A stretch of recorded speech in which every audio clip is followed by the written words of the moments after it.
రాత్రంతా మొరపెడతానే ఉన్నాను. దావీదు భక్తునికి అలాంటి అనుభవాలు ఎన్నో రాత్రులు. పగటి వేళ నేను మొరపెట్టుచున్నాను, రాత్రి కూడా మౌనముగా ఉండడం లేదు. అయినను నీవు రక్షింపక, నా ఆర్తధ్వని వినక, నీవు ఎందుకయ్యా దూరంగా ఉన్నావు? నా చెయ్యెందుకు వదిలేశావు? ప్రార్థనకు జవాబు రానప్పుడు మనకందరికీ మనస్సులో ఉదయించే ప్రశ్న ఇది.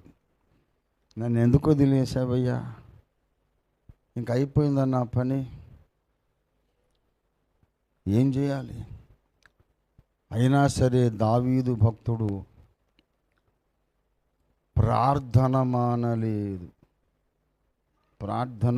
ఒక చిట్కా ఆయన ఉపయోగించాడు. చిన్నప్పుడు ఉపదేశం పొందాడు కదా, చిన్నప్పుడు ఉపదేశం పొందిన భక్తుడు కదా.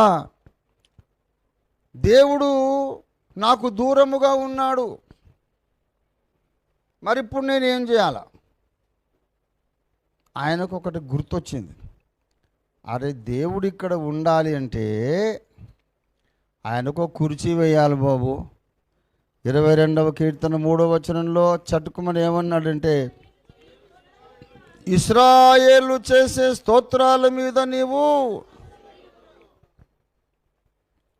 దేవా ఎందుకు దూరం పోయావు? నా సమస్యను నువ్వు తీర్చలేదు, సమాధానం ఇవ్వలేదు, జవాబు రాలేదు అని మొత్తుకునే బదులు దేవుడు చేసిన ఉపకారములను స్మరించి ధ్యానించి హృదయపూర్వకముగా యథార్థముగా నీవు ఆరాధించడం మొదలు పెడితే దూరం వెళ్ళిపోయిన దేవుడు వచ్చి ఈ కుర్చీలో కూర్చుంటాడు. దేవునికి స్తోత్రం కలుగునుగాక. హల్లెలూయా, హల్లెలూయా.